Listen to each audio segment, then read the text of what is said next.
Good morning. Good morning to all of you. I want to begin by saying that it is deeply moving to me to be standing on this, what we would call a bema, a podium, again. Last year, for more than 6 months, this space here has been a home for the community of Beth Shalom. We began our year last September in this space, in front of your tapestry of seasons that I came to love, and which we might choose to begin with fall instead of spring. And we celebrated many Shabbat services in this very room. The princess of Shabbat, the queen of Shabbat, entered our souls, minds, hearts, and bodies through this door towards we bowed.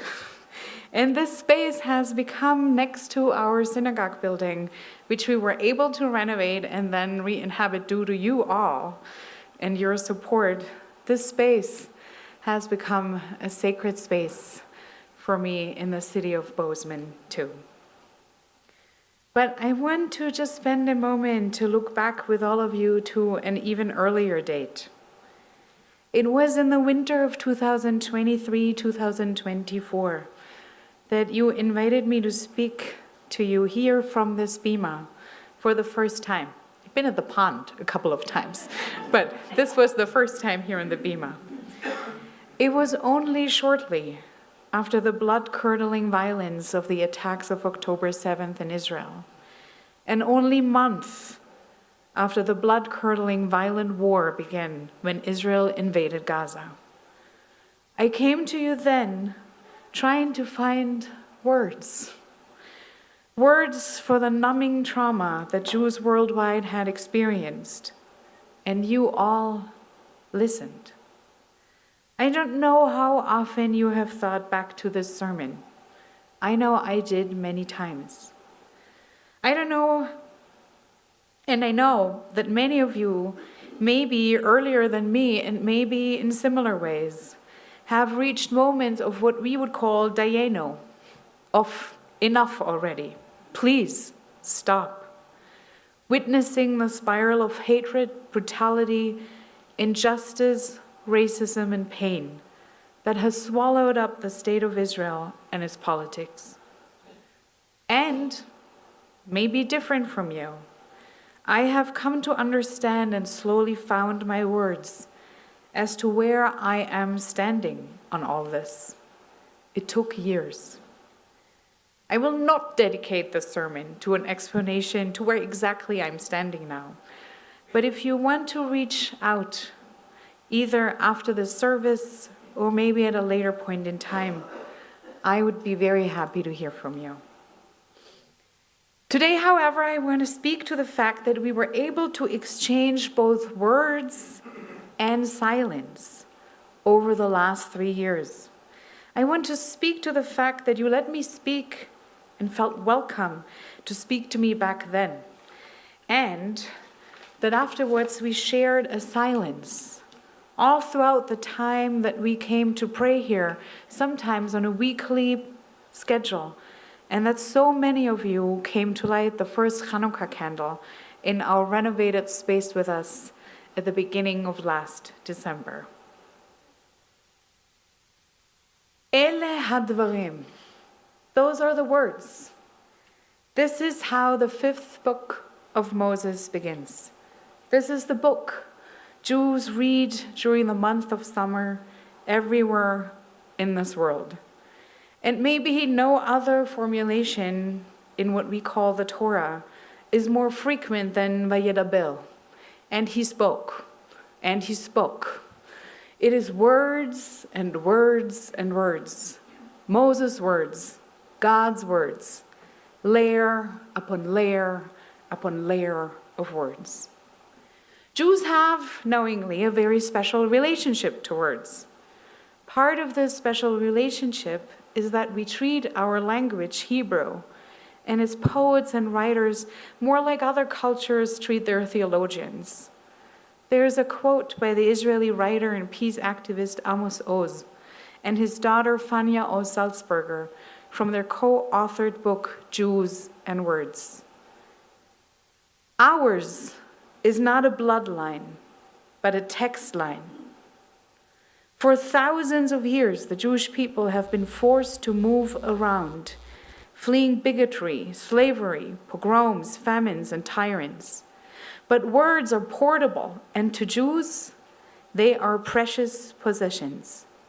For thousands of years, we Jews had nothing but books. We had no lands, we had no holy sites, we had no magnificent architecture, we had no heroes. We had books, we had texts. And those texts were always discussed around the family table. They became part of the family life, and they traveled from one generation to the next, not unchanged, not unchallenged, but reinterpreted in each generation and reread by each generations. There are many reasons for the special relationship between Jews and words, some of which the two Ozes have outlined here.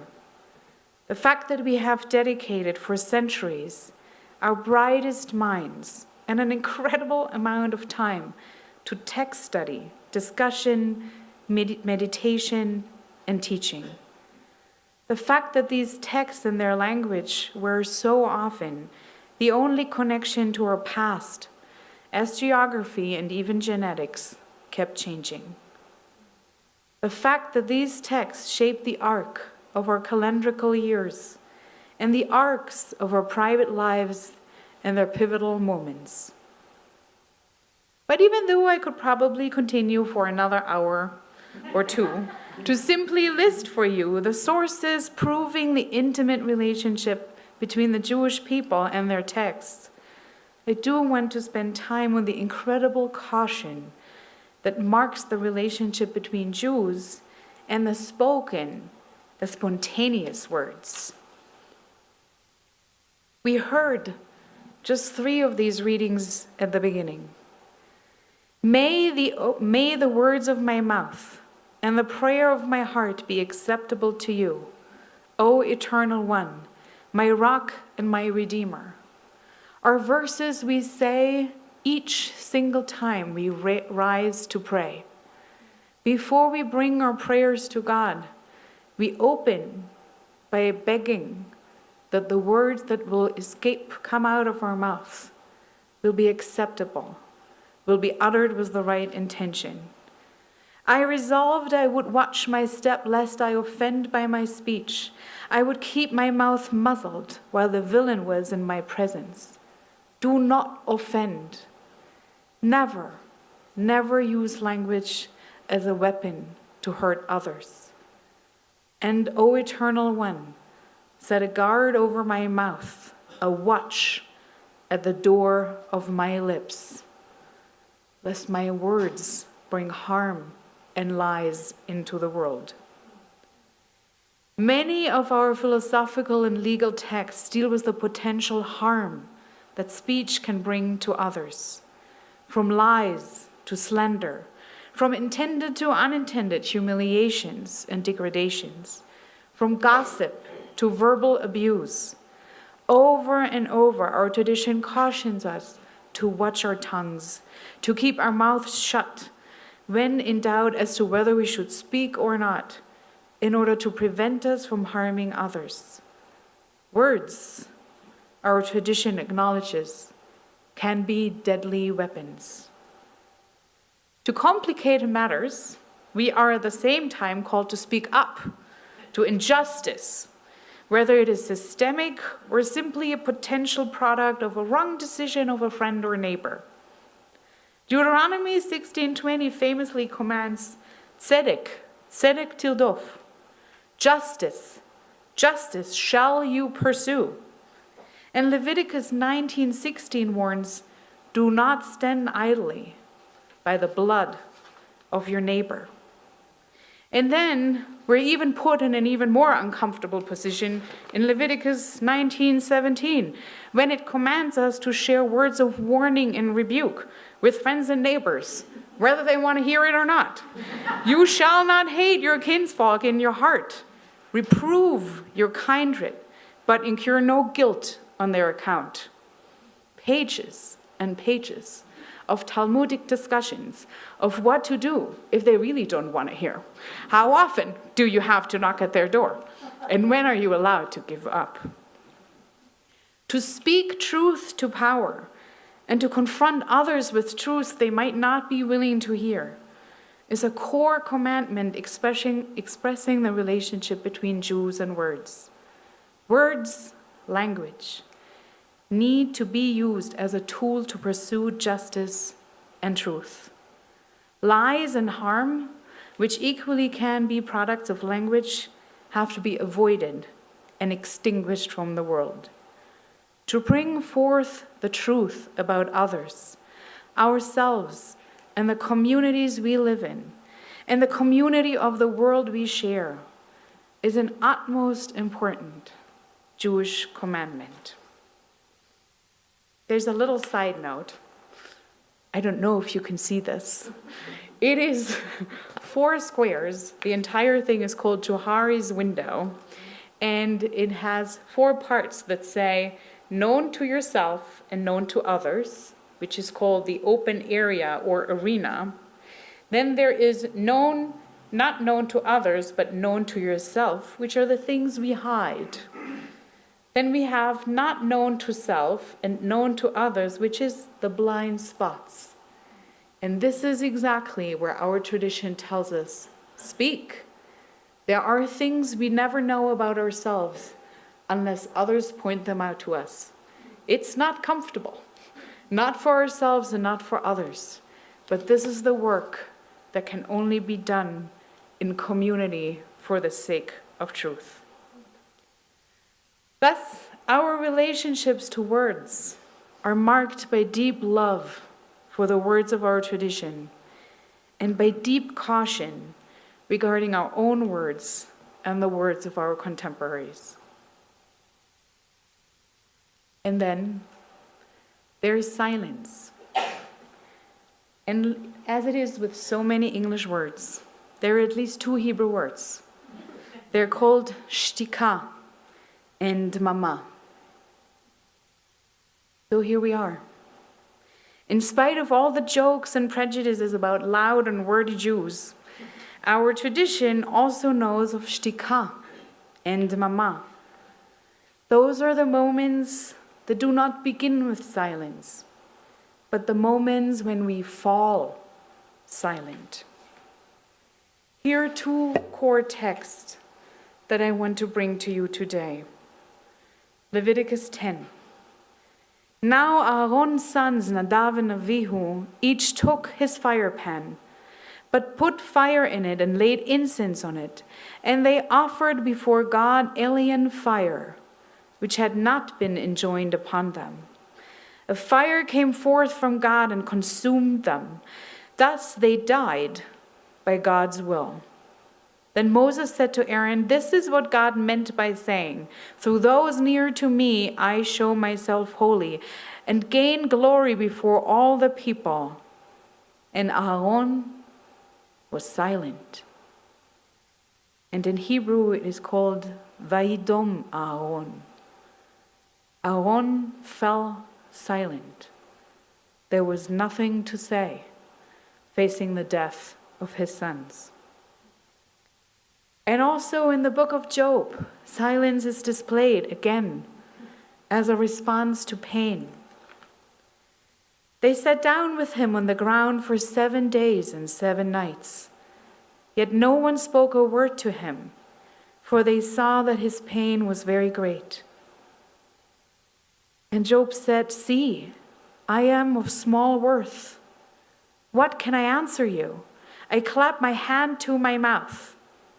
I have spoken once and will not reply, twice and will do so no more."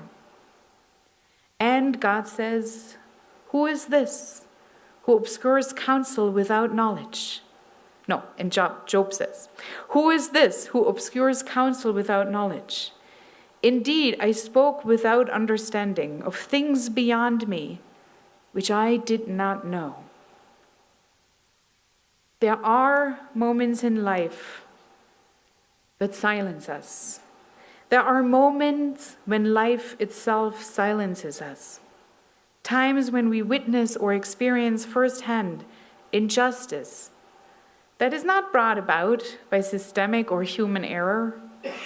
Times when injustice occurs as brutally and unexpectedly and unjustifiably as we could have possibly imagined, and often worse. The times when innocent people die horrible deaths, when disaster strikes, when the best people get rewarded with the utmost amount of pain. These moments are moments of silence. We can't make sense of them. Just as we watch in awe the breathtaking moments of creation, we watch in absolute horror when within the same world injustice, pain, and a great indifference take place. Our world and all we know this, our world and we all know this, is not a perfect mathematical equation of goodness and rewards. There are often terrible gaps in the system, and we have to fill them. And in these moments, our tradition knows, silence is sometimes more honest than a wordy explanation that can only fall short. This silence, dmama, is not an intellectual defeat. It is an active act of listening, of not speaking, knowing that we don't have an answer yet. This is the reason that in the first book of Kings, Elijah finds God in the silence. Kol dmama daka. There was a still, small voice. The silence was humming, the sound of a slender silence. This is the reason that one of our most ancient collections of wisdom, a little book called Wisdom of Our Ancestors, quotes Rabbi Shimon ben Gamliel saying, "All my days I grew up among sages, and I have found nothing better for a person than silence. Just listen." When we are truly silent, then we're silent because we listen, knowing that we don't understand yet, that there are answers yet to be revealed, and that any word, any speech would contain an opinion, a judgment of a person or situation that cannot be made yet. There are moments when we're asked to be silent. There are moments when all we can do is to open our eyes and our hearts to take in what is there and to give ourselves time to open up to speech again. We're called to speak up, to reach out in words, to connect, to think, and to create with language. As the God of the Torah did in God's unfolding of creation, we too often speak entire worlds into being, sometimes just our inner worlds, and the narrative that bind together our lives, and sometimes real, embodied change in the material world that we share, when we bring about peace and justice through the words we write and speak. And we're called to silence, to fall silent when we cannot find the right words, when we cannot come up with an explanation, when it is our task to listen instead of to speak. In the book of Psalms we read, "To you, silence is praise."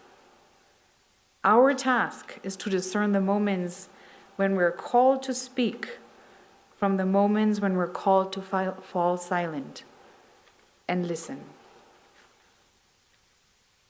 Today, here, in the year of 2026, we share a lot of words. The words that were exchanged between our communities over many years. The words we spoke in your sanctuary during the time of our renovation just recently, and the words you spoke in our sanctuary during the time of your even bigger renovation a little longer ago. The words our volunteers exchange, meeting monthly at Fork and Spoon and at the Crop Walk in the fall. The words our representatives exchange at the meetings and vigils of the GVIA, the Gallatin Valley Interfaith Association. Just put something on your calendar. November 1st, the Sunday just before the primaries, we're going to have a peace vigil again, and I hope I will see you there.